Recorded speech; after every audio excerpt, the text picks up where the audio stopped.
Good evening, everybody. You are welcome for the Zoom Meet session for today. शुभ संध्या आप सबको। आज की zoom meeting में आपको आमंत्रित हैं सब। Before we start the word session, इससे पहले कि हम वचन आरंभ करें, we would like to praise and sing for the glory of our Lord. हम परमेश्वर की महिमा के लिए गाना गाना चाहते हैं। The song, the lyrics will be sung by Beena, गाने के बोल बीना गाएगी and the music is being played by our small son, younger son, Deepankar Mohit. और म्यूजिक जो है हमारा बेटा दीपांकर मोहित बजाएगा। Let's hear them. आइए सुनिए।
Thank you, Beena. Thank you, Mohit. It was a wonderful singing. वापस से मैं आप सबको आमंत्रित करता हूं इस Zoom मीट में. I invite you all for the Zoom meet. We are thankful to the Lord and our Savior Jesus Christ हम शुक्र करते हैं परमेश्वर का इस समय के लिए that we could once again meet on this Zoom meet platform to share the word of God. कि हम इस Zoom मीटिंग के द्वारा परमेश्वर के वचन को बांट सकते हैं. And the today's topic is what is the heart? और आज का विषय है हृदय क्या है. So as usual, we will definitely start this Zoom meet session with a word of prayer by Beena. इसलिए हम इस Zoom मीटिंग को प्रार्थना के द्वारा आरंभ करते हैं. आइए प्रार्थना करें.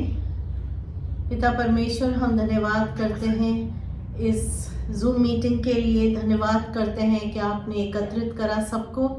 धन्यवाद करते हैं प्रभु जी कि हमें मौका दिया आपके जीवित वचन के आईने में देखने का, ताकि हम अपने हृदय, जो आपने हृदय की सृष्टि करी है प्रभु जी, उस हृदय के बारे में प्रभु जी हमारा ज्ञान और हमारी समझ बड़े प्यारे परमेश्वर प्रकाशन दीजिए. प्यारे खुदावंदा, ज्योति परमेश्वर है, ज्योतिर्मय परमेश्वर है, इसलिए आप हृदय को भी प्रभु जी आप ज्योतिर्मय करिए, ताकि प्यारे खुदावंदा हम जान सके, प्यारे परमेश्वर हम पहचान सके कि हमारा हृदय वचन के और सत्य के मुताबिक कैसा होना चाहिए. और प्रभु जी हम धन्यवाद करते हैं इस समय के लिए. जो भी जुड़े हैं प्रभु, होने दीजिए कि वो लाभान्वित हो प्यारे परमेश्वर. आज का जो वचन है आपके अभिषेक में होकर प्यारे खुदावंदा इस वचन को प्रभु औरों तक पहुंचाने वाले बने, ताकि प्यारे खुदावंदा आपकी आमद नज़दीक है और हमारा हृदय प्यारे परमेश्वर उन 5 कुआरियों की तरह हो प्यारे खुदावंदा, जिनके हृदय चौकस थे प्यारे खुदावंदा. वो जानते थे प्रभु जी कि प्रभु आप क्या क्या चाहते हैं प्यारे खुदावंदा. धन्यवाद करते हैं इस समय के लिए. सब कुछ आपके हाथों में देते हैं पिता परमेश्वर. और जब प्यारे खुदावंदा ये वचन बांटा जाए, आपका अभिषेक बहने पाए, आपका सामर्थ बहने पाए प्यारे खुदावंद. इस छोटी सी प्रार्थना को यीशु के नाम से मांगते हैं. आमीन. Amen, amen, amen. Thank you, Beena. धन्यवाद बीना. I'm so blessed to see many of you have joined. मुझे अच्छा लगा कि आप बहुत लोग जुड़े हैं अभी.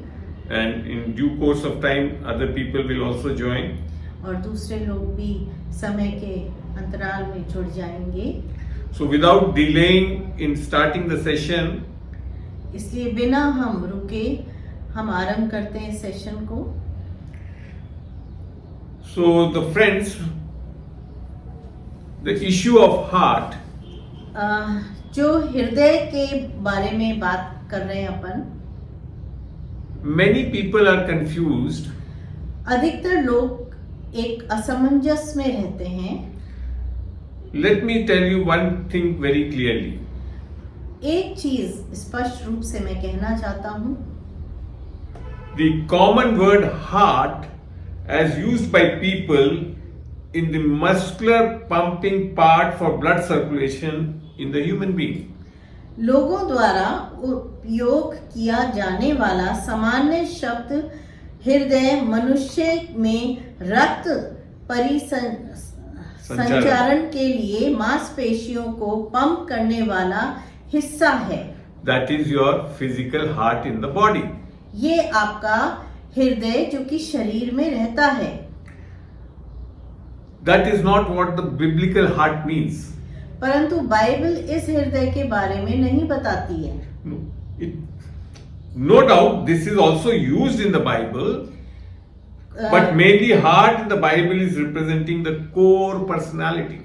इसमें कोई संदेह नहीं है कि इसका उपयोग बाइबल में भी किया गया है, लेकिन बाइबल में मुख्य रूप से हृदय आपके मूल व्यक्तित्व और प्रतिनिधित्व करता है, जो कि आपकी आत्मा है. So basically, heart invariably coming in the Bible is representing the spirit of man. इसलिए जो हृदय शब्द आया है वो बाइबल में आत्मिक रूप से आया है. For example, the heart of Delhi is Connaught Place. जैसे दिल्ली का हृदय कनॉट प्लेस है। Now, let us see what happened in Garden of Eden. आइए हम देखें कि अदन की वाटिका के अंदर क्या हुआ था। Due to fall of Adam in the Garden of Eden due to sin, all generation thereafter are born in sin, and that's why the heart of man have become deceitful. पाप के कारण अदन की वाटिका में आदम के गिरने के कारण उसके बाद की सभी पीढ़ियां पाप में पैदा हुई और इसलिए मनुष्य का हृदय धोखेबाज हो गया है। Now let us get into the word of God, आइए हम वचन के अंदर देखते so हैं। that these things which I am telling you, ये सारी बातें जो मैं बताना चाह रहा हूँ they may be justified from the word of God. तो उसकी बाइबल से पुष्टि हो सकती है। Let's get into Jeremiah यिर्मयाह 17th chapter 17 अध्याय and 9th verse, उसका 9वां वचन, where it reads like this. जहाँ पे ये लिखा है, Let's get into it. Oh, sorry. 8 and let's get into 9 verse. The heart is deceitful above all things and desperately wicked. Who can know it? मन तो सब वस्तुओं से अधिक धोखा देने वाला होता है, उसमें असाध्य रोग लगा है, उसका भेद कौन समझ सकता है। In Hindi Bible, the translation defect is there. Hindi Bible के अंदर थोड़ा सा अनुवाद गलत है। It is not man, that is the mind, but it is the heart. ये मन की बात नहीं है, परंतु यहाँ पे हृदय की बात यहाँ लिखनी चाहिए थी। In the sinful state, we see evil coming out our heart. पापपूर्ण अवस्था में हम अपने हृदय से बुराई को निकलते हुए देखते हैं। Let's see it from the word Mark 7. आइए हम मरकुस 7 में अध्याय में पढ़ें And the verse is chapter 20th verse. और उसका 20वां वचन। Let's see what is written over there. आइए देखें क्या लिखा है। It is said that, and he said, that is Jesus was saying, that which cometh out of the man, that defileth the man. फिर उसने कहा, जो मनुष्य से निकलता है वही मनुष्य को अशुद्ध करता है। Verse 21 and onward. For from within, out of the heart of man, proceed evil thoughts. क्योंकि भीतर से अर्थात मनुष्य के हृदय से बुरे बुरे विचार, व्यभिचार, चोरी, हत्या, परस्त्रीगामनी, लोभ, दुष्टता, छल, लुचपन, कुदृष्टि, अभिमान, मूर्खता निकलती है।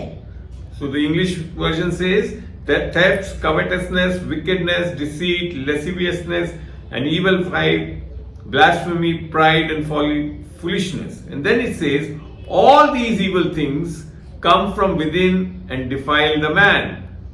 ये सब बुरी बातें भीतर ही से निकलती हैं और मनुष्य को अशुद्ध करती हैं। So this is why that all these problems within humankind is due to a deceitful heart. इसलिए ये सारी बातें एक अशुद्ध हृदय में से निकलती हैं। Man is made up of spirit, soul, and body. मनुष्य आत्मा, प्राण और शरीर से बना है And in a sinner, these three have to be sanctified. और इन तीनों को की शुद्धिकरण होना चाहिए। I will repeat it. Man is made up of spirit, soul, and body, and in a sinner, these three have to be sanctified. मनुष्य आत्मा, प्राण और शरीर से बना है और एक पापी में इन तीनों को पवित्र होना पड़ता है। This is very well written in 1 Thessalonica ये हम पहला थिस्सलुनीकिया 5:23. 5वां अध्याय उसका 23वां वचन पढ़ते हैं। We will also read 24 together. हम 24 भी पढ़ेंगे। And the very God of peace sanctify you wholly, and I pray you, God, your whole spirit and soul and body be preserved blameless unto the coming of our Lord Jesus Christ.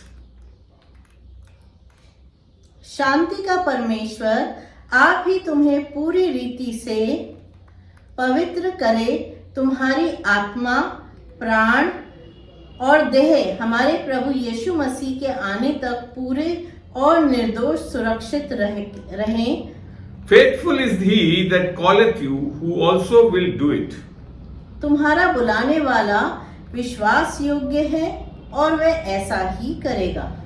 So this is a very good news ये एक बहुत अच्छा सुसमाचार है that the sanctification or purification has to be done by God himself.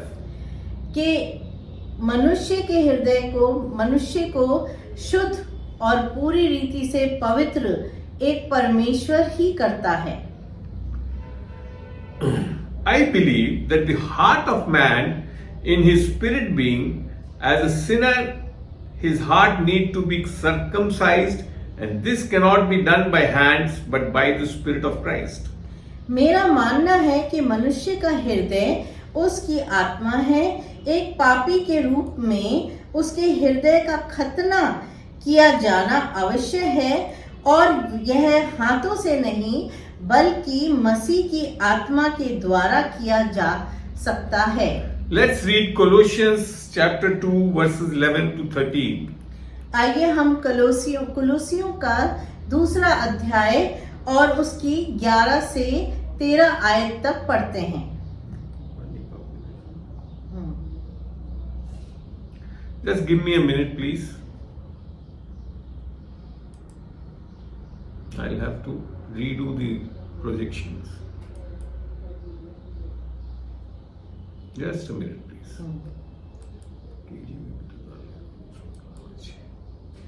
Just 2 minutes.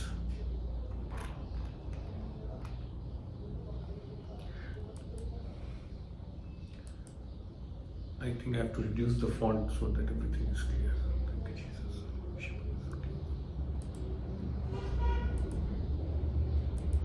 Okay. Yes. That's better. Chaliye. In whom also you are circumcised with the circumcision made without hands, in putting off the body of the sins of the flesh by the circumcision of Christ. उसी में तुम्हारा ऐसा खतना हुआ है जो हाथ से नहीं होता, परंतु मसीह का खतना हुआ जिससे पाप में शरीर देह उतार दी जाती है।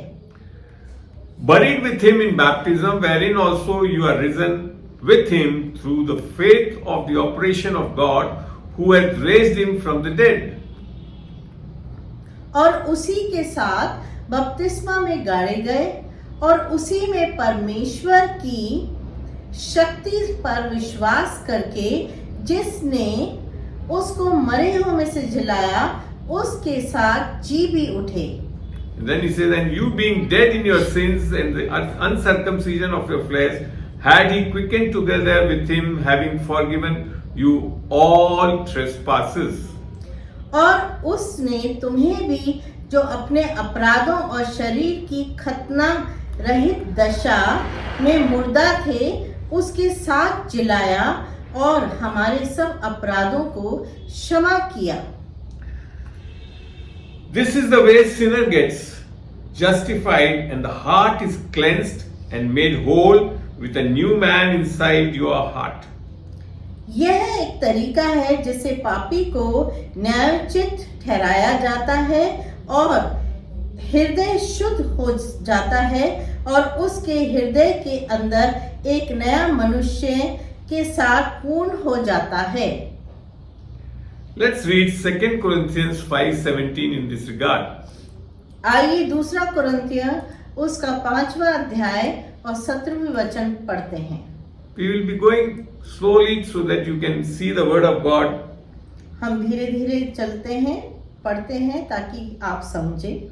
Therefore, if any man be in Christ, he is a new creature. all things have passed away, behold, all things are become new.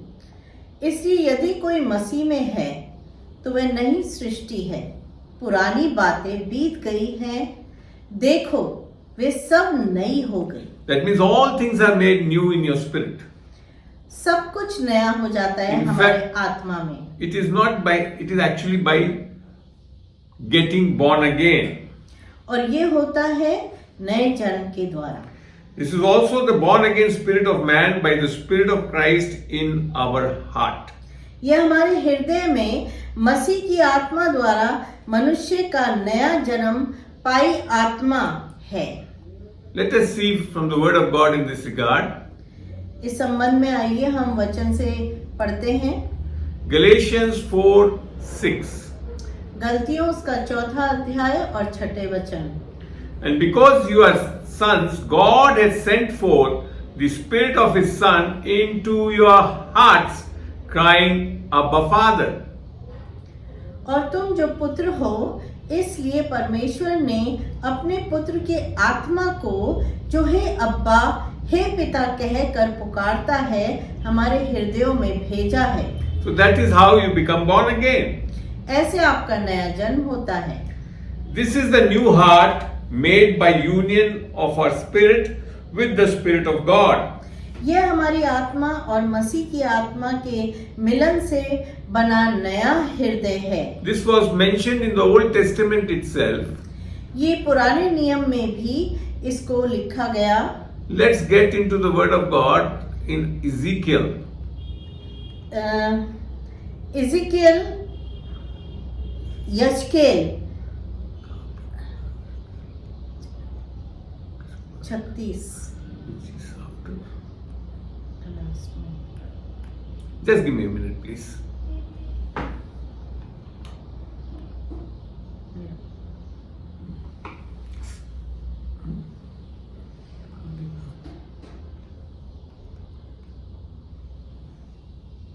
I am finding difficult to open the computer without the specs.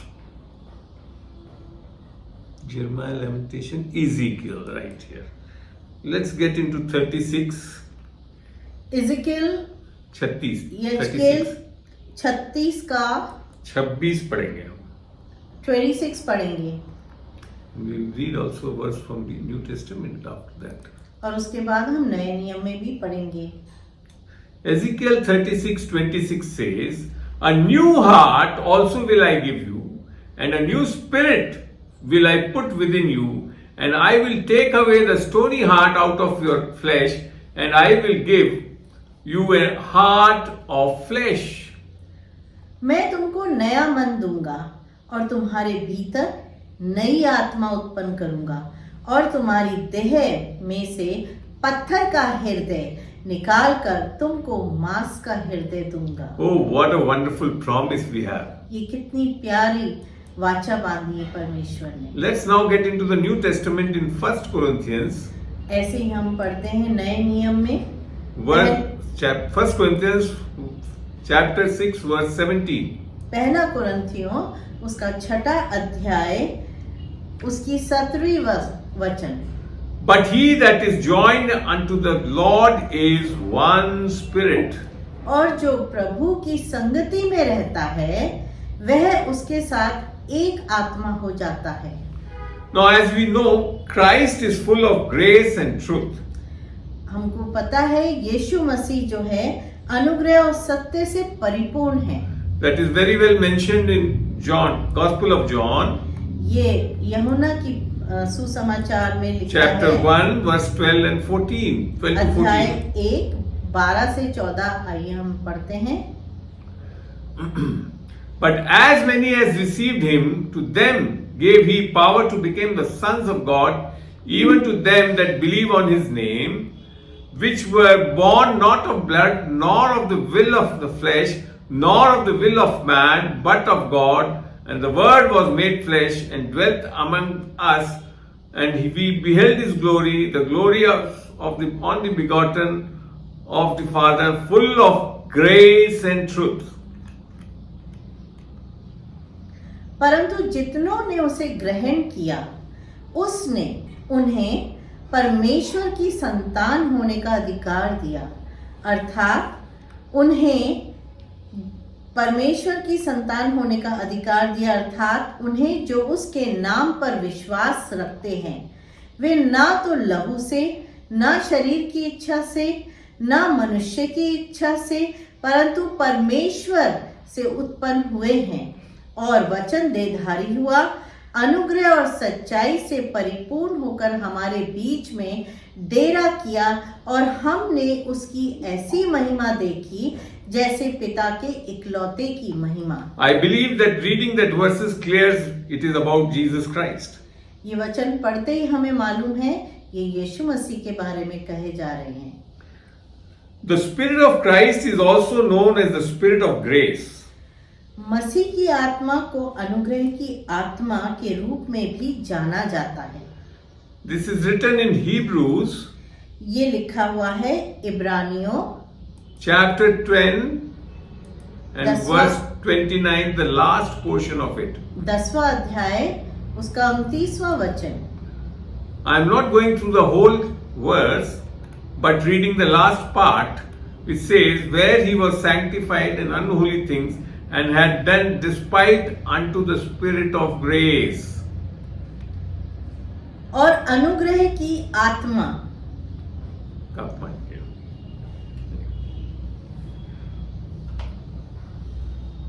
When we get born again, then we receive grace in our spirit.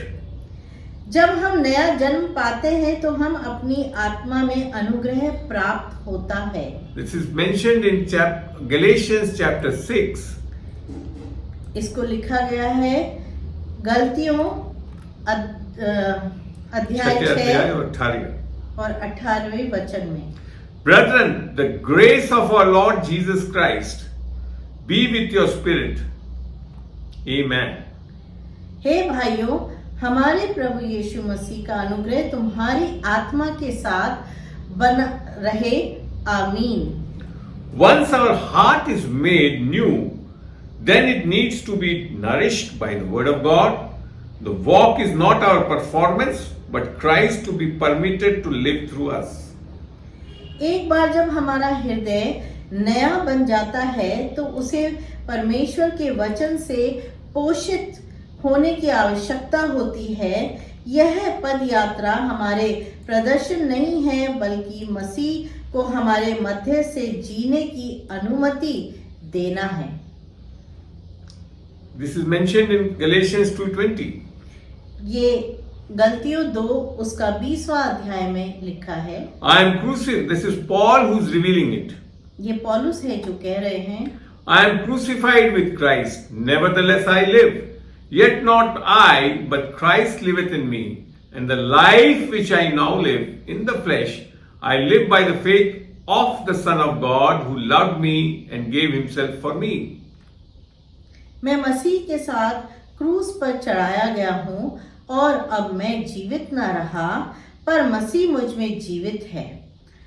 और मैं शरीर में अब जो जीवित हूँ तो केवल उस विश्वास से जीवित हूँ जो परमेश्वर के पुत्र पर है, जिसने मुझसे प्रेम किया और मेरे लिए अपने आप को दे दिया। Now that is how we are saved by grace through faith, and thereafter also walk by grace and faith. इस प्रकार हम विश्वास के माध्यम से अनुग्रह द्वारा बचाए जाते हैं और उसके बाद भी उस अनुग्रह और विश्वास के अनुसार ही चलते हैं। This is mentioned in Ephesians 2 verse 8. यहाँ पे इफिसियों उस अध्याय 2 उसका 8वें वचन में लिखा है, For by grace are we saved through faith, and that not of yourselves, it is the gift of God. क्योंकि विश्वास के द्वारा अनुग्रह से तुम्हारा उद्धार हुआ है और ये तुम्हारी ओर से नहीं वरन परमेश्वर का दान है। This is what even Paul clarified ये पौलुस ने भी पुष्टि की है। in Colossians. When we open Colossians, just a minute. Colossians, yes please. Colossians chapter 2, verse 6 and 7 we are going through. कुलूसियों उसका दूसरा अध्याय और छठी और सातवीं आयत।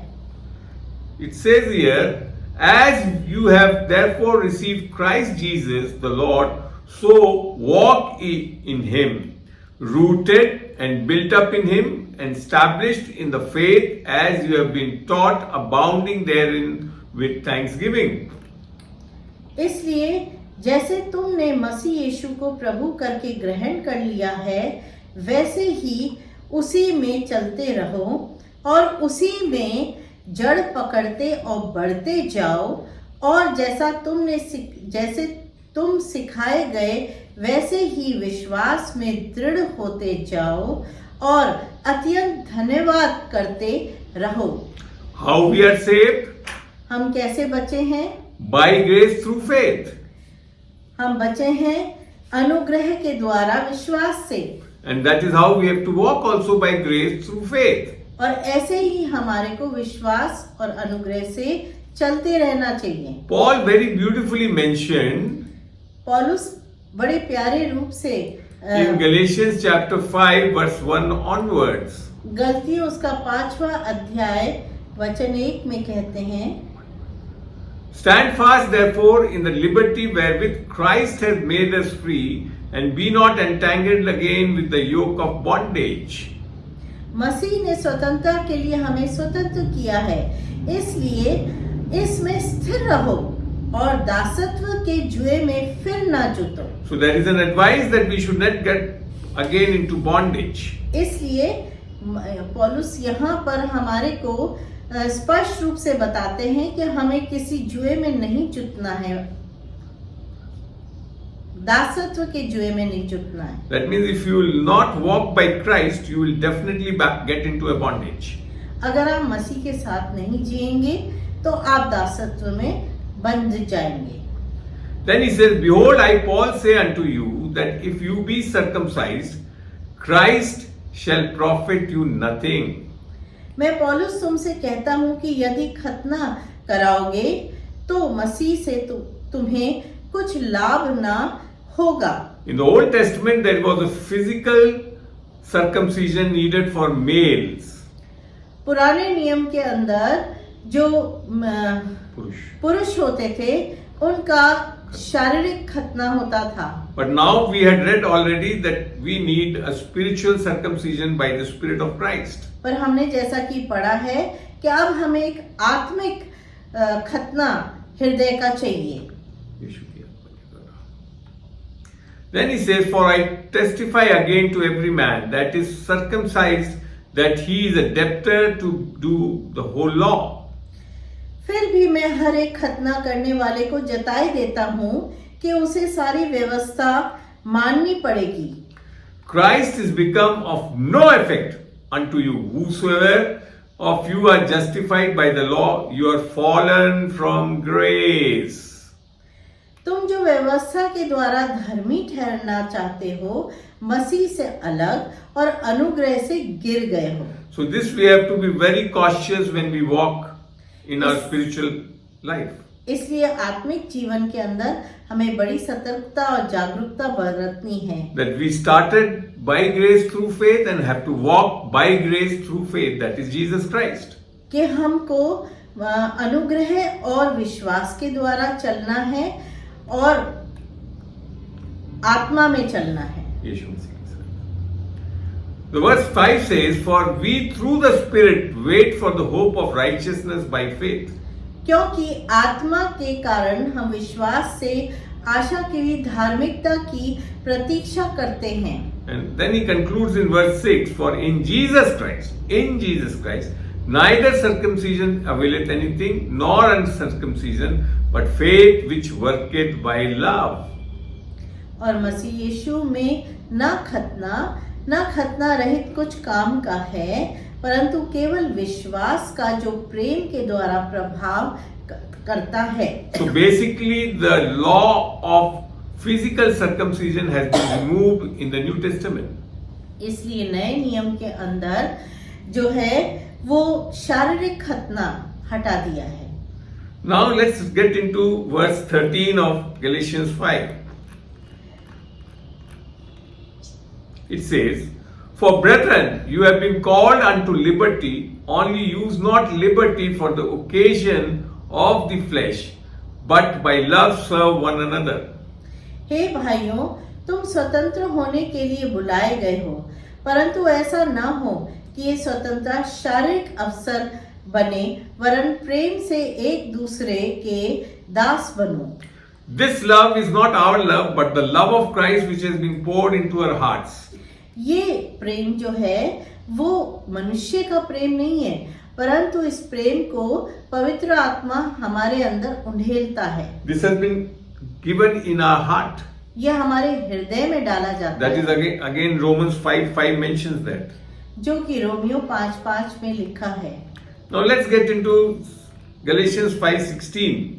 आइए गलतियों की पत्री उसमें 5:16 में पढ़ते हैं। This I say then, walk in the Spirit, and you shall not fulfill the lust of the flesh. पर मैं कहता हूँ आत्मा के अनुसार चलो तो तुम शरीर की लालसा किसी रीति से पूरी न करोगे। Because you have the Spirit of Christ, now we have to walk by that Spirit.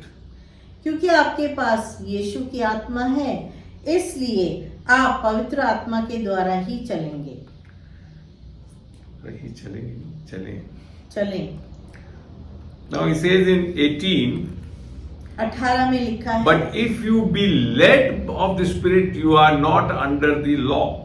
और यदि तुम आत्मा के चलाए चलते हो तो व्यवस्था के अधीन न रहे। Now you understand, now we are not under the covenant of law as in the Old Testament. अब हम पुराने नियम में पुराने वाचा के तहत नहीं चल रहे हैं, That was under the law, व्यवस्था के जो कि व्यवस्था के अधीन हमें But we are चलाता now था। under the covenant of grace. परंतु हम अनुग्रह की वाचा के अंदर चल रहे हैं। Let's get into verse 25 also. 25वें वचन में भी हम देखते हैं, If we live in the Spirit, let us also walk in the Spirit. यदि हम आत्मा के द्वारा जीवित है तो आत्मा के अनुसार चले भी। That means when our heart has been made new by the Spirit of God, जबकि पवित्र आत्मा के द्वारा हमारा हृदय नया किया जाता है, but yet we have to choose to walk by the new heart. तो ये हमारा चुनाव होता है कि हम उस नए हृदय जो परमेश्वर ने बनाया उसके अनुसार चलें। Christ expects us to walk by the help of the Holy Spirit. मसीह हमसे अपेक्षा करते हैं कि हम पवित्र आत्मा की सहायता से चलें। Let's see from the Old Testament about this issue as well as the New Testament. आइए पुराने नियम और नए नियम से इसकी पुष्टि करते हैं। In Proverbs 3:5 it says, नीति वचन उसका 3रा अध्याय और 5वीं वर्ष में लिखा है, Trust in the Lord with all thine heart and lean not into thine own understanding. तो अपनी समझ का सहारा न लेना वरन संपूर्ण मन से यहोवा पर भरोसा रखना। यहाँ पे हृदय होना चाहिए मन की जगह। तो अपनी समझ का सहारा न लेना वरन तू संपूर्ण हृदय से यहोवा पर भरोसा रखना। Verse 6 says, In all thy ways acknowledge him, and he shall direct thy paths. उसी को स्मरण करके सब काम करना, तब वह तेरे सीधे मार्ग निकालेगा। We also get into Proverbs 4 नीति वचन अध्याय 4 and verse 20 onwards. और उसका 20वां वचन। जो भी अभी ज्वाइन कर रहे हैं काइंडली अपने माइक्स को म्यूट कर दें please. Let's read from Proverbs 4:20. My son, attend to my words, incline thine ear unto my sayings. हे मेरे पुत्र, मेरे वचन ध्यान धर के सुन और अपना कान मेरी बातों पर लगा। I already told you that a new spirit has to be given food from the word of God. मैं पहले कह चुका हूँ कि इस नए हृदय को वचन की आवश्यकता है खाने के रूप में। खाने के रूप में। Let them not depart from thine eyes, Keep them in the midst of thine heart. इनको अपनी आंखों से ओझल न होने दे, वरन अपने मन में धारण कर ले, अपने हृदय में धारण कर ले। For they are life unto those that find them, and health to all their flesh. क्योंकि जिनको वे प्राप्त होती है, वे उनके जीवित रहने का और उनके सारे शरीर के चंगे रहने का कारण होती है। So once your heart has become new, जबकि आपका हृदय नया हो जाता है, that is your spirit, जैसे आपका आत्मा नई हो जाती है, then it also affects on your health in the flesh. तो शरीर पे भी इसका प्रभाव निश्चयी है। When verse 23 says, keep thy heart with all diligence, for out of it are the issues of life. सबसे अधिक अपने हृदय की रक्षा कर, क्योंकि जीवन का मूल स्रोत वही है। Let's get into 24th verse. Put away from thee a froward mouth and perverse lips, but put far from thee. टेढ़ी बातें अपने मुंह से मत बोल, और चालबाजी की बातें कहना तुझ से दूर रहे। Let thine eyes look right on, and let thine eyelids look straight before thee. तेरी आंखें सामने की ओर लगी रहें, और तेरी पलकें आगे की ओर खुली रहें। Ponder the path of thy feet, and let all thy ways be established. अपने पांव रखने के मार्ग को समतल कर, तब तेरे सब मार्ग ठीक रहेंगे। Turn not to the right hand, nor to the left. Remove thy feet from evil. ना तो दाहिने ओर मुड़, ना बाईं, और अपने पांव को बुराई के मार्ग पर चलने से बचा, चलने से हटा ले। We have, out of these verses, इन सारे वचनों में से we have understood that we have to guard our heart as seen above, as well as Lord expects that our heart should not be troubled. परमेश्वर ये चाहता है कि हमारा हृदय व्याकुल और विचलित ना रहे। Let's get into John 14:1. आइए यूहन्ना की पत्री 14 उसका एक पहला वचन पढ़ते हैं। John chapter 14 verse 1. आप लोग, I hope you are writing these verses also. मैं आशा करता हूँ कि आप लिख रहे हैं इन वचनों को। Here there is a commandment for you, यहाँ पे आपके लिए एक आज्ञा है, given by Jesus. यीशु मसीह के द्वारा दी जा रही है। Let not your heart be troubled. Ye believe in God, believe also in me. तुम्हारा हृदय व्याकुल ना हो, तुम परमेश्वर पर विश्वास रखते हो, मुझ पर भी विश्वास रखो। God will not keep your heart to be troubled. You have to keep that your heart not to be troubled. परमेश्वर आपके हृदय को चिंता से न बचाएगा, परंतु ये आपको अपने हृदय को चिंता से बचाना है। That's what he says. We have to guard our heart as seen. Sorry. इसलिए हमारे हृदय को हमारे को सुरक्षित रखना है। This is possible when we know who is living through us. यह तब संभव है जब हम जानते हैं कि हमारे मध्य से कौन जी रहा है। Now the issue comes, if we have received the new spirit or a new heart, अब बात आती है कि जब हमने नया हृदय और नया मन परमेश्वर के द्वारा सृजा गया है, is Christ in you? क्या मसीह यीशु आप में है? I, C.S. Ratnaswamy, was raised in a so-called religious Christian family, going to church and celebrating Easter and Christmas until the age of 40 years. मैं C.S. रत्नास्वामी एक तथाकथित धार्मिक ईसाई परिवार में पला बड़ा और 40 साल की उम्र तक चर्च जाता रहा और ईस्टर और क्रिसमस मनाता रहा। I believed that I was a wretched sinner saved by grace. मुझे विश्वास था कि मैं अनुग्रह द्वारा बचाया गया एक अभागा पापी हूँ। However, I still continued in some or the other sins and thought that every Sunday I had to confess the sins which I did last week for their forgiveness. हालांकि मैं अभी भी कुछ न कुछ पाप करता रहा और सोचा कि हर रविवार को मुझे उन पापों को अंगीकार करना होगा जो मैंने पिछले सप्ताह किए थे ताकि उनकी क्षमा मिल सके। I believed that somehow, someday, my good deeds would outweigh my sins, and that is how God will accept me in heaven. मुझे विश्वास था कि किसी दिन मेरे अच्छे कर्म मेरे पापों पर भारी पड़ेंगे और इस तरह परमेश्वर मुझे स्वर्ग में स्वीकार करेंगे। My life was a struggle to have peace with God.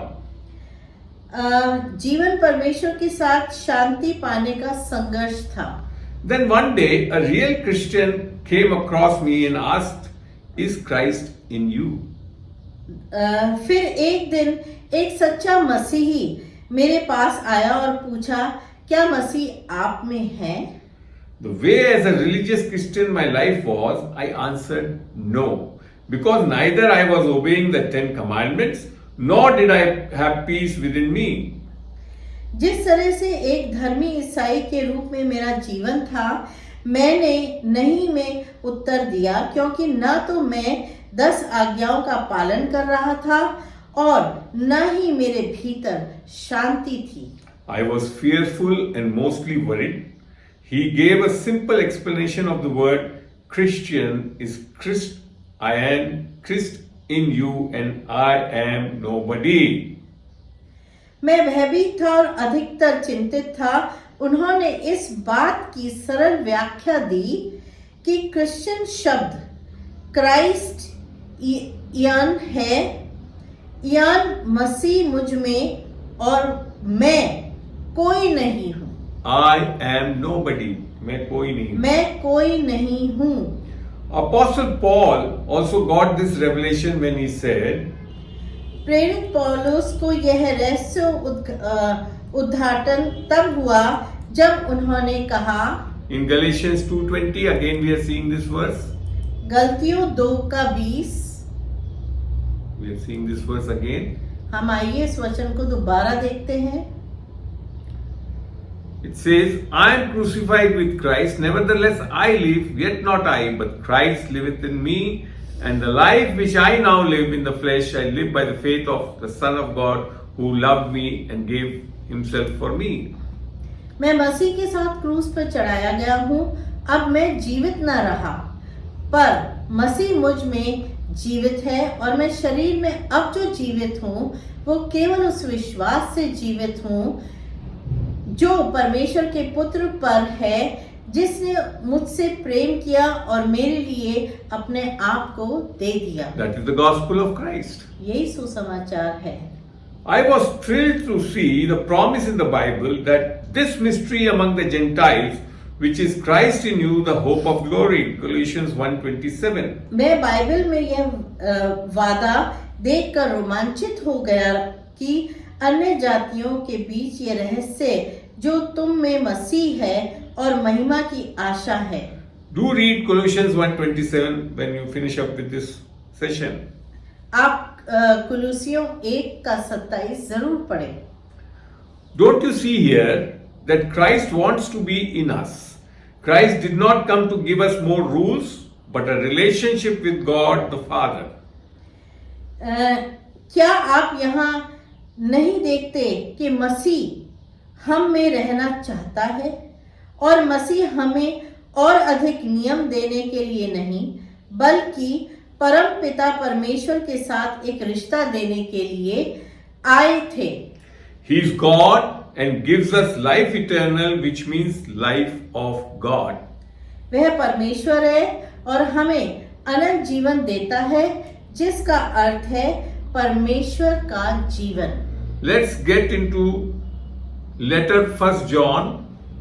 आइए हम पत्री। यूहन्ना की पहली पत्री पढ़ते हैं। In chapter 5 verse 20. 5वां अध्याय उसका 20वां वचन। It is written over here, यहाँ पे ऐसा लिखा है, And we know that the Son of God is come and had given us an understanding that we may know Him that is true, and we are in Him that is true, even in the Son of Jesus Christ. This is the true God and eternal life. और यह भी जानते हैं कि परमेश्वर का पुत्र आ गया है और उसने हमें समझ दी है कि हम उस सच्चे को पहचाने और हम उस जो सत्य है अर्थात उसके पुत्र यीशु मसीह में रहते हैं।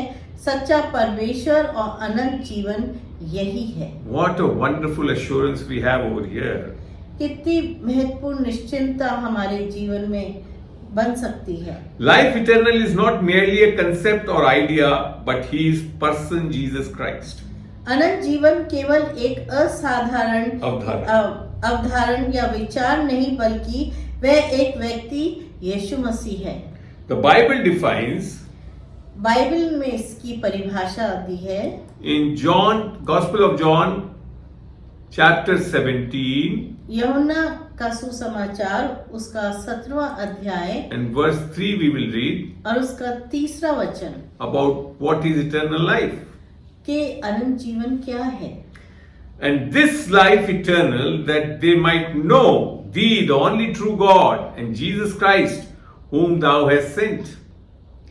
और अनंत जीवन यह है कि तुझ एकमात्र सच्चे परमेश्वर को और यीशु मसीह को जिसने तूने भेजा है जाने। Don't you know that Jesus Christ Himself is God, and why it has been mentioned God and Jesus Christ? आपको पता है यीशु मसीह ही स्वयं परमेश्वर हैं।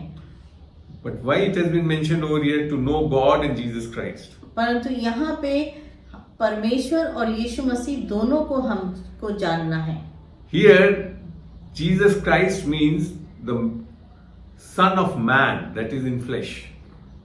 यहाँ पे यीशु मसीह मतलब मनुष्य का पुत्र Who was in flesh. जो कि शरीर में था, Because that only gives us redemption.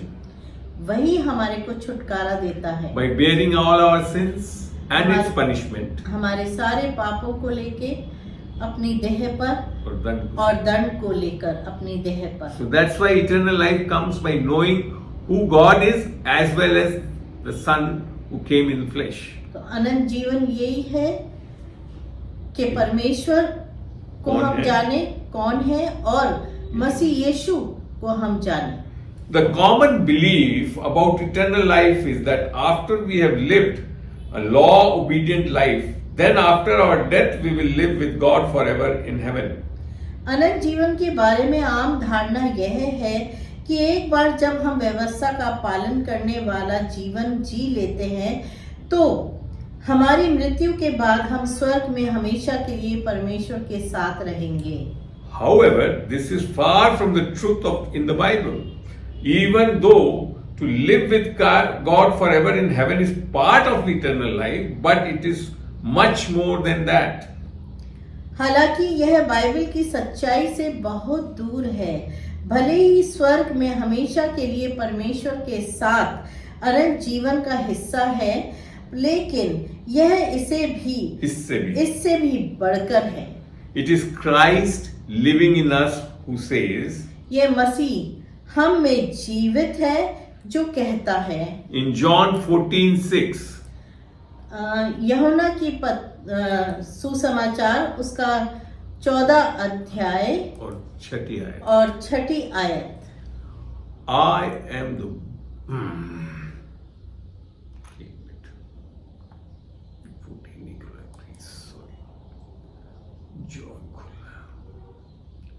John 14 and verse 6.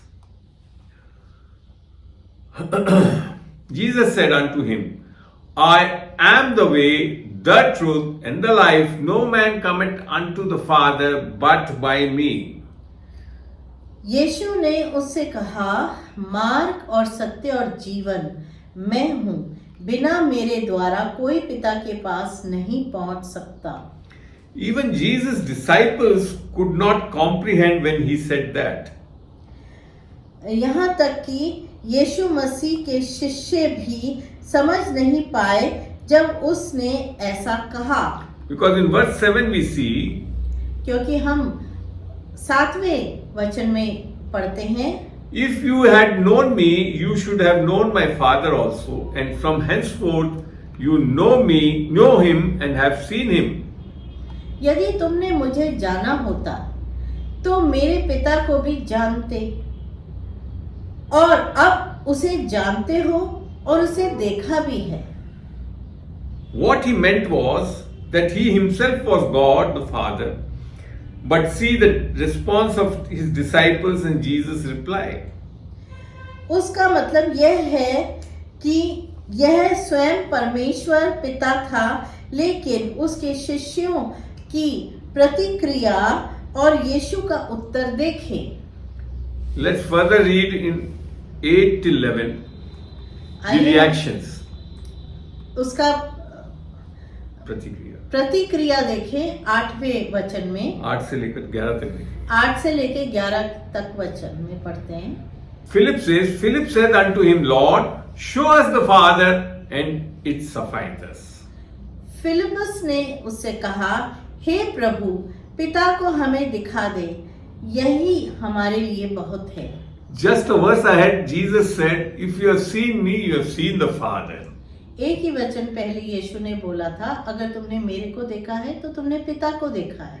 What I want to say over here, मैं यहाँ कहना चाहता हूँ, if you are not satisfied with Jesus, you will never get a revelation of God the Father. अगर आपको यीशु मसीह का प्रकाशन नहीं है तो आप पिता को भी नहीं जान पाएंगे। Let's read further till 11.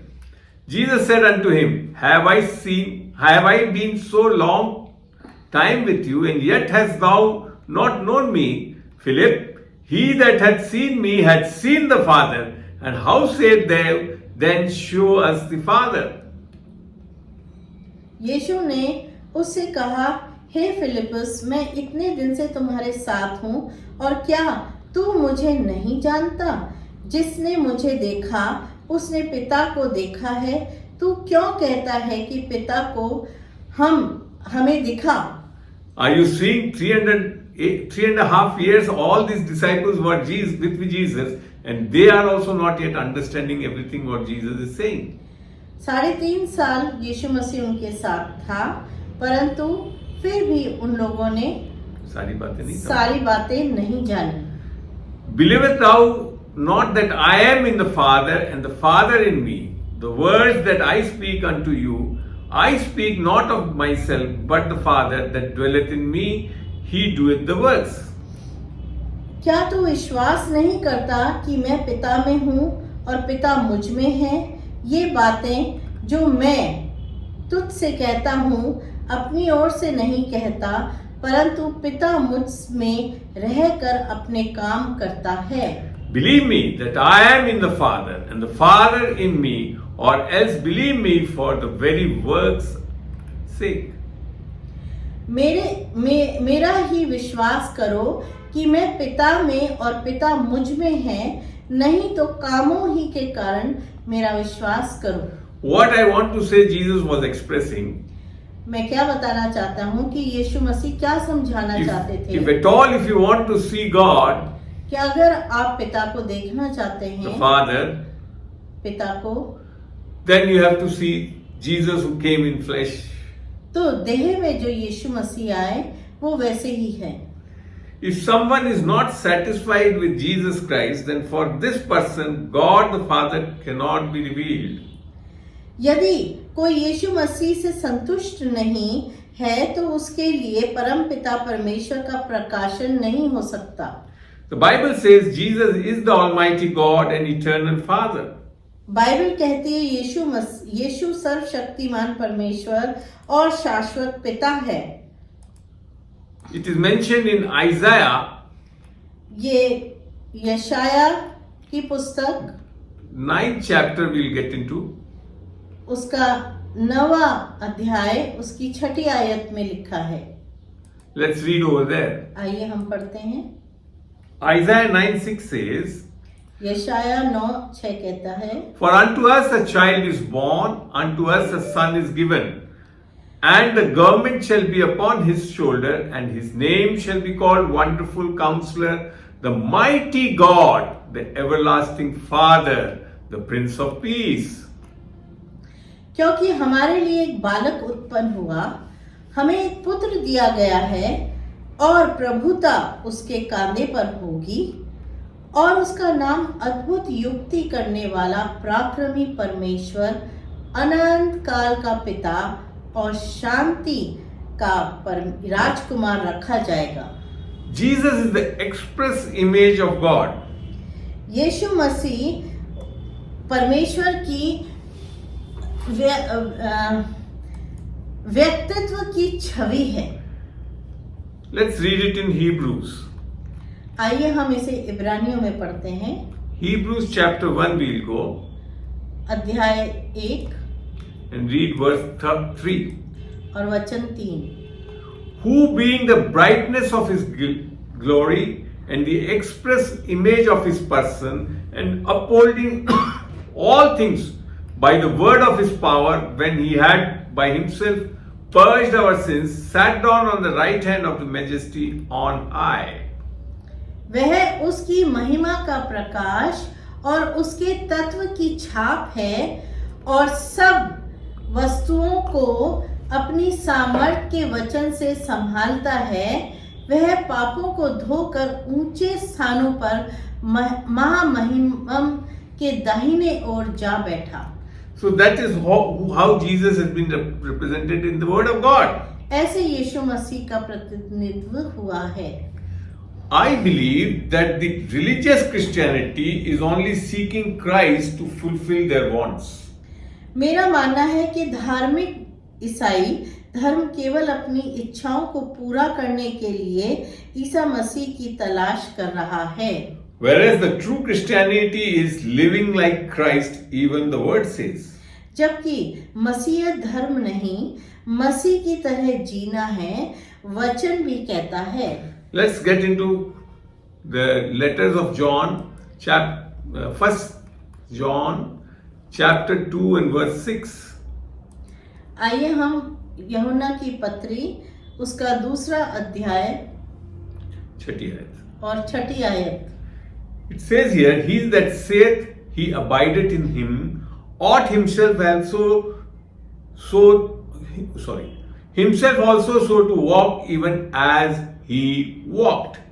जो कोई ये कहता है कि मैं उसमें बना रहता हूँ, उसे चाहिए कि वह स्वयं भी वैसा ही चले जैसा यीशु मसीह। Jesus does not expect us to merely witness about him, but commanded that we should be his witness. यीशु हमसे यह अपेक्षा नहीं करता है कि हम केवल उसके बारे में गवाही दें, बल्कि उसकी आज्ञा दी है कि हमें उसका गवाह बनना चाहिए। This is written in Acts chapter 1 verse 8. ये लिखा है प्रेरितों की पुस्तक में पहला अध्याय उसकी 8वीं वचन में। देखते हैं, let's see. देखते हैं। But ye shall receive power after that the Holy Ghost is come upon you, and you shall be witnesses unto me in Jerusalem and in all Judea and in Samaria and into the uttermost part of the earth. परंतु जब पवित्र आत्मा तुम पर आएगा, तब तुम सामर्थ पाओगे, और यरूशलेम और सारे यहूदिया और समरिया में और पृथ्वी की छोर तक मेरे गवाह होगे।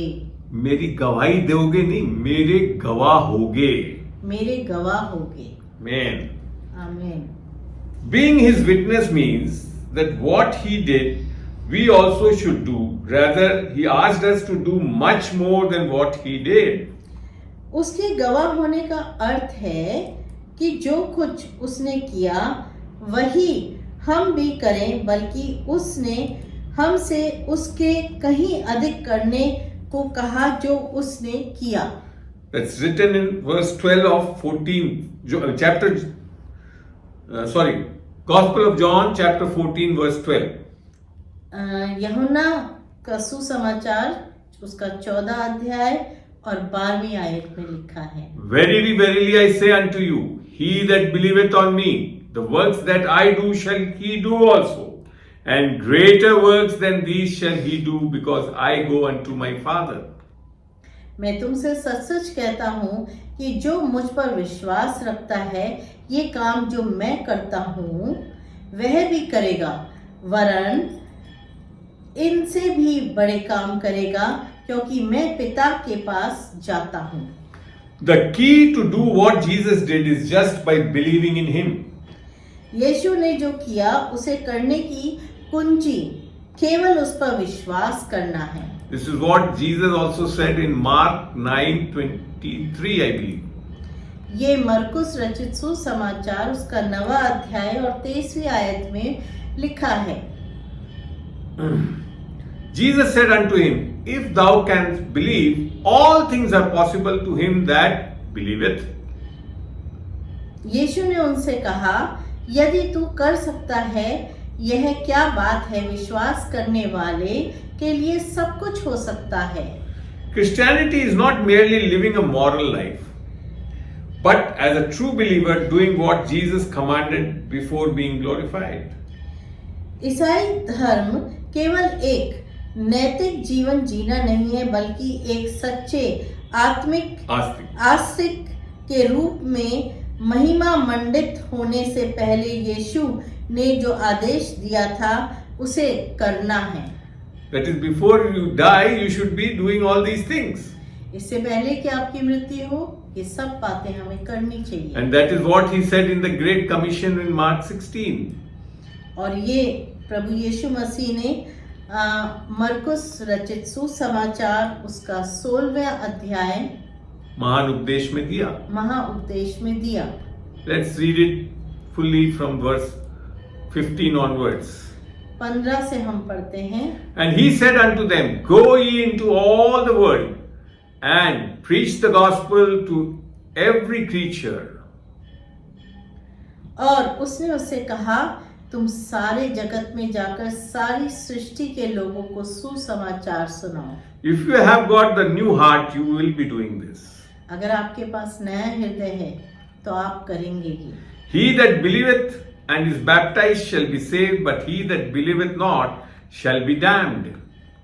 जो विश्वास करे और बपतिस्मा ले उसी का उद्धार होगा, परंतु जो विश्वास न करेगा वे दोषी ठहराया जाएगा। And these signs shall follow them that believe in my name. Shall they cast out devils? They shall speak with new tongues. और विश्वास करने वालों में ये चिन्ह होंगे कि वे मेरे नाम से दुष्ट आत्मा को निकालेंगे, नई नई भाषा बोलेंगे। This is what Bina always tells many of them. ये बीना भी कहती है अधिकतर। If you are a true Christian, क्या अगर आप सच्चे मसीह हैं, you should be doing all these things. तो ये सब कार्य आपको करने चाहिए। And if you have a new heart, you should, without fail. अगर आपके पास नया हृदय है तो ये सब बातें आपको पूर्ण करनी चाहिए। They shall take up serpents, and if they drink any deadly thing, it shall not hurt them. They shall lay hands on the sick, and they shall recover.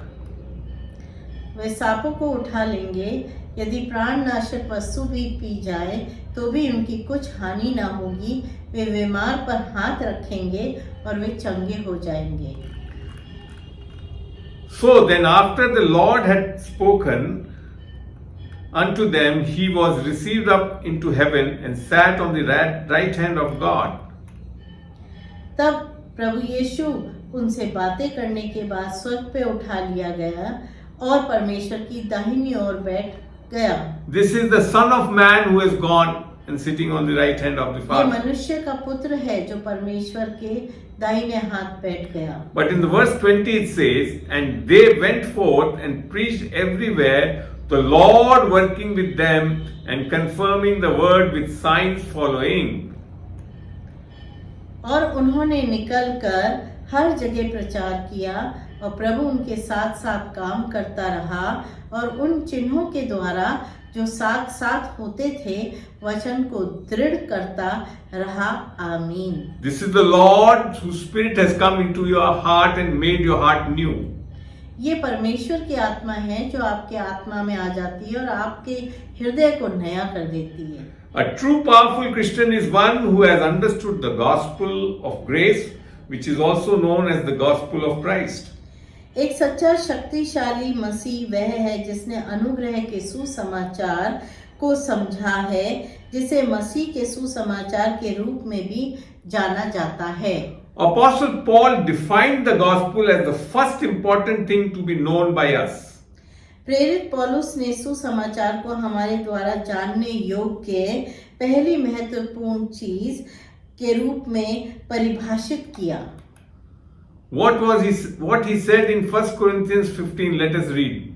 पहला कुरिन्थियों 15 अध्याय 1 to 3. पहले से 3 तक। More brethren, I declare unto you the gospel which I preached unto you, which also you have received and wherein you stand, by which also you are saved, if you keep in memory what I preached unto you, unless you have believed in vain. For I delivered unto you first of all that which I also received, how that Christ died for our sins according to the scriptures, and that he was buried, and that he rose again the third day according to the scriptures. हे भाइयों, मैं तुम्हें वही सुसमाचार बताता हूँ जो पहले सुना चुका, जिसे तुमने अंगीकार भी किया और जिस पे तुम स्थिर भी रहे, उसी के द्वारा तुम्हारा उद्धार भी होता है। और यदि उस सुसमाचार को जो मैंने तुम्हें सुनाया था स्मरण रखते हो, नहीं तो तुम्हारा विश्वास करना व्यर्थ हुआ। इसी कारण मैंने सबसे पहले तुम्हें वही बात पहुंचा दी जो मुझे पहुंची थी कि पवित्र शास्त्र के वचन के अनुसार मसीह यीशु हमारे पापों के लिए मर गया, गाड़ा गया और पवित्र शास्त्र के अनुसार तीसरे दिन जी उठा। One who has believed on the gospel and confessed Jesus Christ as Lord and Savior thus receives salvation. जिसने सुसमाचार पे विश्वास किया है और यीशु मसीह को प्रभु और उद्धारकर्ता के रूप में अंगीकार किया, उसे उद्धार प्राप्त होता है। This is what Paul said in Romans 10:9 and 9 to 11. ये पौलुस कहते हैं रोमियो की पत्री 10वां अध्याय उस 9 से लेके 11वें वचन में, That if thou shalt confess with thy mouth the Lord Jesus Christ and shalt believe in thine heart that God had raised him from the dead, thou shalt be saved. For with the heart man believeth unto righteousness, and with the mouth confession is made unto salvation. For the scripture said, whosoever believeth on him shall not be ashamed. कि यदि तू अपने मुंह से यीशु को प्रभु जानकर अंगीकार करे और अपने मन में विश्वास करे कि परमेश्वर ने उसे मरे हुए में से जिलाया, तो तू निश्चय उद्धार पाएगा। क्योंकि धार्मिकता के लिए मन से विश्वास किया जाता है और उद्धार के लिए मुंह से अंगीकार किया जाता है। क्योंकि पवित्र शास्त्र यह कहता है, जो कोई उस पर विश्वास करेगा वह लज्जित ना होगा। That's how in 1998 at the age of 40 I got saved and received Christ in me. इस तरह से 1998 में जब मैं 40 साल की उम्र में मैंने उद्धार पाया, मुझ में मसीह को प्राप्त किया। Thus I had a witnessing in my spirit by the Spirit of Christ that I am a child of God. इस प्रकार मसीह की आत्मा द्वारा मेरी आत्मा में गवाही दी गई कि मैं परमेश्वर की संतान हूँ। I know that I have a relationship with Abba Father God and will not face judgment. I can live a real Christian life led by the Spirit of God. मैं जानता हूँ कि अब्बा पिता परमेश्वर के साथ मेरा रिश्ता है और मुझे न्याय का सामना नहीं करना पड़ेगा। मैं परमेश्वर की आत्मा के नेतृत्व में एक वास्तविक मसीह जीवन जी सकता हूँ। That's what Paul said in Romans 14 to 16. जैसे कि पौलुस ने रोमियो की पत्री उसका 8वां अध्याय 14 से 16 में कहा, For as many as are led by the Spirit of God, they are the sons of God. For you have not received the spirit of bondage again to fear, but you have received the spirit of adoption, whereby we cry, Abba, Father. The Spirit itself beareth witness with our spirit that we are the children of God. इसलिए कि जितने लोग परमेश्वर की आत्मा के चलाए चलते हैं वे ही परमेश्वर के पुत्र हैं, क्योंकि तुमको दासत्व की आत्मा नहीं मिली कि फिर भयभीत हो, परंतु ले पालक की आत्मा मिली है, जिससे तुम हे अब्बा हे पिता कहकर पुकारते हो। पवित्र आत्मा आप ही तुम्हारी आत्मा में गवाही देता है कि हम परमेश्वर की संतान हैं। Nobody else can give you a witness except the Spirit of God that you are the child of God. कोई भी इसकी पुष्टि नहीं दे सकता, केवल पवित्र आत्मा ही हमारी आत्मा में गवाही देता है। When you have received a new heart in you. जब आपके पास भीतर एक नया हृदय होता है। The Spirit of Christ and the power of the Holy Spirit, along with gift of precious faith of Christ and His righteousness and abundance of grace, makes you lead a reigning life in the world and doing what Jesus did when He walked on this earth. Then we are true Christians. मसीह की आत्मा और पवित्र आत्मा की शक्ति, मसीह के अनमोल विश्वास और उनकी धार्मिकता और अनुग्रह की प्रचुरता के उपहार के साथ आपको इस दुनिया में एक राजकीय जीवन जीने और वही करने में सक्षम बनाती है जो यीशु ने किया था जब वह इस धरती पर आए थे। तभी हम सच्चे मसीह हैं। For if by, that's what we read in Romans 5:17. आइए रोमियो की पत्री उसका 5वां अध्याय और 7वीं वचन में क्या लिखा है देखते For हैं। if by one man's offense death reigned by one, much more they which receive abundance of grace and of the gift of righteousness shall reign in life by one Jesus Christ. क्योंकि जब एक मनुष्य के अपराध के कारण मृत्यु ने उस एक पर के द्वारा राज्य किया, तो जो लोग अनुग्रह के धर्म रूपी वरदान बहुतायत से पाते हैं वे एक मनुष्य के अर्थात यीशु मसीह के द्वारा अवश्य ही अनंत जीवन में राज्य करेंगे। Christian life is not based on our righteous works, which we do, but it is to know that what Christ has done for us so that we have Christ in us. मसीह जीवन हमारे धार्मिक कार्यों पर आधारित नहीं है जो हम करते हैं, बल्कि यह जानना है कि मसीह ने हमारे लिए क्या किया है ताकि हमारे अंदर मसीह हो। Thereafter he lives a good life through us, and this is by grace through faith, that too not of ours, but a gift of God, and not by our works, so that no man can boast before God. This is what we see in the Bible. इसके बाद वह हमारे मध्य से एक अच्छा जीवन जीता है और यह अनुग्रह के माध्यम से, विश्वास के माध्यम से होता है।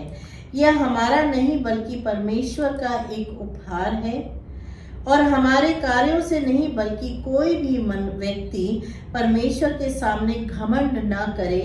यही हम बाइबल में देखते हैं। In Ephesians 2:8-10. इफिसियों की पत्री उसका 2रा अध्याय 8 से लेके 10 तक पढ़ते हैं। For by grace you are be saved through faith, and that not of yourselves. It is the gift of God, not of works, lest any man should boast. For we are His workmanship, created in Christ Jesus, unto good works, which God hath before ordained that we should walk in them. क्योंकि विश्वास के द्वारा अनुग्रह ही से तुम्हारा उद्धार हुआ है, और यह तुम्हारी ओर से नहीं वरंतु परमेश्वर का दान है, और न कर्मों के कारण, ऐसा ना हो कोई घमंड करे, क्योंकि हम परमेश्वर की रचना है और मसीह यीशु में उन भले कामों के लिए सृजे गए हैं जिन्हें परमेश्वर ने पहले से हमारे करने के लिए तैयार किया। I found the real Christian life in the year 1998 and I am living in Christ and every one of us can if Christ is in you. मुझे वास्तविक मसीह जीवन वर्ष 1998 में मिला और मैं मसीह में जो रहा हूँ। यदि यीशु मसीह आप में है तो हम में से हर कोई ऐसा कर सकता है। There are many benefits due to Christ in us, though I am not going to deal those today. हमारे अंदर यीशु मसीह के कारण कई लाभ है। मैं उसमें से कुछ को उधर नहीं बता रहा, जो इस प्रकार हैं।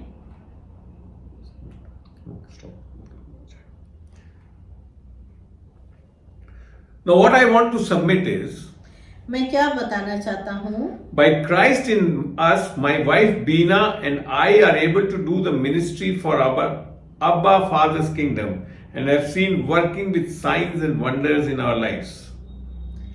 हमारे भीतर मौजूद मसीह के द्वारा मेरी पत्नी बीना और मैं अपने अब्बा पिता के राज्य के लिए सेवकाई करने में सक्षम हूँ और हमने अपने जीवन में चिन्ह चमत्कार के कई कामों को देखा है। And this is not by our strength or our power, but by the Spirit of the Lord. We encourage you all to do the same.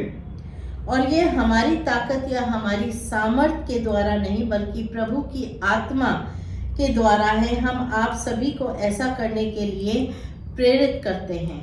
This was also mentioned in the Old Testament in Zechariah 4:6. जकरिया अध्याय 4 उसके 6 वचन में यहाँ लिखा है, Then he answered and spake unto me, saying, This is the word of the Lord unto Zerubbabel, saying, Not by my might nor by power, but by my spirit, saith the Lord of hosts. तब उसने मुझसे उत्तर देकर कहा, जरुब्बाबेल के लिए यहोवा का यह वचन है, ना तो बल से ना शक्ति से, परंतु मेरी आत्मा के द्वारा होगा। मुझ सेनाओं के यहोवा का यही वचन है। In the Bible, it has been written 4 times in the books of Habakkuk, Romans, Galatians and Hebrews that the just shall live by faith. Bible में हबाकुक, रोमियो, गलतियों, इब्रानियों की किताबों में 4 बार लिखा है कि धर्मी लोग विश्वास के द्वारा ही जिएंगे। Living by faith means you should be born again believer. विश्वास से जीने का मतलब है कि आप नया जन्म पाए विश्वासी होना चाहिए। Let's once again read in John letters, First John letter. आइए हम पढ़ते हैं पहला यूहन्ना 5th chapter उसका 5वां अध्याय and 4 to 5. 4 से लेके 5वें वचन। For whatsoever is born of God overcometh the world, and this is the victory that overcometh the world, even our faith. क्योंकि जो कुछ परमेश्वर से उत्पन्न हुआ है वह संसार पर जय प्राप्त करता है, और वह विजय जिससे संसार पर जय प्राप्त होती है हमारा विश्वास है। Who is he that overcometh the world, but he that believeth that Jesus is the Son of God? संसार पर जय पाने वाला कौन है? केवल वह जिसका विश्वास है कि यीशु मसीह परमेश्वर का पुत्र है। If you are still struggling as a sinner in your life and not enjoying a 24/7 overcoming powerful life as a Christian, then it is time to understand the above mentioned truths and receive Christ in your heart and let him live through you. यदि आप अभी भी अपने जीवन में एक पापी के रूप में संघर्ष कर रहे हैं और एक मसीह के रूप में 24/7 शक्तिशाली जीवन पर काबू पाने का आनंद नहीं ले रहे हैं, तो यह उपरोक्त सत्य को समझने और मसीह को अपने हृदय में प्राप्त करने और उसे अपने माध्यम से जीने देने का समय है। Are you ready to receive that? क्या आप यीशु मसीह की आत्मा को पाने के लिए तैयार हैं? Let us say the prayer for salvation or eternal life. आइए उद्धार की एक प्रार्थना करते हैं। First, I will do it in English, and people who are well versed in English can repeat that. पहले मैं अंग्रेजी में बोलूंगा, अंग्रेजी बोलने वाले मेरे पीछे बोल सकते हैं, And thereafter, Beena will speak it in Hindi, और फिर बीना हिंदी में बोलेगी, and you can follow her as a prayer. तो आप मेरे पीछे हिंदी के अंदर बोल सकते हैं इस प्रार्थना को। The Bible recommends that you can pray by confessing Jesus. Anybody can do that with me. Anybody can do that. कोई भी मेरे साथ ये बोले, Jesus, you alone are my Savior and Lord, and I believe in my heart that you died for my sin and God raised Jesus from the dead on the third day for my justification. Lord, I open my heart to receive the Holy Spirit so that I will have the faith of Jesus. Now on, as your child, I have eternal life. Make me walk by grace through faith of Jesus Christ so that I may fulfill your plans through my life. In the name of Jesus, I ask this prayer. Amen. Hindi में इसका अनुवाद करती हूँ, आप मेरे पीछे बोल सकते हैं। यीशु, आप ही मेरे उद्धारकर्ता और प्रभु हैं, और मैं अपने हृदय में विश्वास करता हूँ कि आप मेरे पाप के लिए मरे और परमेश्वर ने मेरे धर्मी बनाने के लिए तीसरे दिन यीशु को मृतकों में से जिलाया। प्रभु, मैं पवित्र आत्मा को प्राप्त करने के लिए अपना हृदय खोलता हूं ताकि मुझे यीशु का विश्वास प्राप्त हो। अब से आपके बच्चे के रूप में मुझे अनंत जीवन प्राप्त है। मुझे यीशु मसीह के विश्वास के माध्यम से अनुग्रह से चलने दे, ताकि मैं अपने जीवन के माध्यम से आपकी योजनाओं को पूरा कर सकूं। यीशु के नाम पर मैं यह प्रार्थना मांगता हूं। आमीन। I hope people have prayed that prayer who have not yet received Christ. मैं आशा करता हूं कि ये प्रार्थना जिन्होंने मसीह यीशु को नहीं प्राप्त करा है, ये प्रार्थना करी हुई है हमारे पीछे। Now what I would suggest is that we will stop the sharing of the word of God. हम इस समय वचन को बांटने का काम अब नहीं करेंगे। And we'll just pray and close this meeting. हम इस सभा को प्रार्थना के द्वारा समाप्त करेंगे And put this recording on the YouTube for future. और YouTube पे इसका वीडियो डाल देंगे। Let's pray. आइए प्रार्थना करें। Heavenly Father, पिता परमेश्वर, I thank you for this day इस दिन के लिए मैं आपका धन्यवाद करता हूँ, and the word which you had given for us, और जो वचन आज आपने सिखाए that what is the heart कि हृदय क्या है according to the Bible. वचन के मुताबिक। It is our spirit inside us, ये हमारा आत्मा है जो हमारे भीतर रहता है, which has to be made new through the Spirit of Christ. जो कि यीशु मसीह के द्वारा नया बनना जरूरी है। Then we can live a life तब हम जीवन pleasing to God and fulfilling His commandments. यीशु मसीह को भाते, परमेश्वर को भाते हुए हम बिता सकते हैं, And we can do what works He has done told us to do. और वो संपूर्ण कार्य कर सकते हैं जो हमारे को मसीह यीशु ने बोले। I bless everyone who has heard this today, मैं सबको आशीष बोलता हूँ जिसने इस वचन को सुना, and in the future those who are going to hear it from the YouTube channel. और भविष्य में जो कि YouTube के माध्यम से सुनेंगे। Lord, bless them and enlighten them in the Word of God, पिता परमेश्वर आप उन्हें आशीषित कीजिए और उन्हें प्रकाशन दीजिए that they can walk 24/7 with the powerful witness as Christ. ताकि वो आपकी 24 घंटे जीवन के में प्रतिदिन के जीवंत जीवन बिता यीशु की सके, गवाह के रूप में। यीशु की गवाह के रूप में बिता सके। Lord, thank you and thank you for this. पिता परमेश्वर हम आपका धन्यवाद करते हैं। We ask it in the name of Jesus Christ. हम यीशु मसीह के नाम से मांगते हैं। Amen. आमीन Amen. आमीन।